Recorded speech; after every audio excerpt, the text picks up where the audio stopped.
मैं राणी बीबी हाँ ते एक मेरा बेटा ते मियाँ मेरा फौत होया। मैं बेवा औरत हाँ। छोटा जो मेरा बेटा है जो स्कूल पढ़दा, कोई मेहनत मजदूरी वाला नहीं है। मैं आप कोई काम नहीं कर सकती।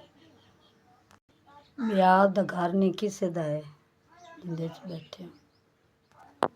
बाहर छत देन हैं, कोई काम नहीं, कोई कार नहीं, कोई धाई ला मकई ला दवाई शवाई पा ते मेहनत मजदूरी है एडी काई नहीं। मैं आप इस बच्चा सामभनी हाँ, कोई रिश्तेदार नहीं, कोई कुछ नहीं। 5,000 रुपया दिता है, अल्लाह थानू हो ज़्यादा तो ज़्यादा देवे।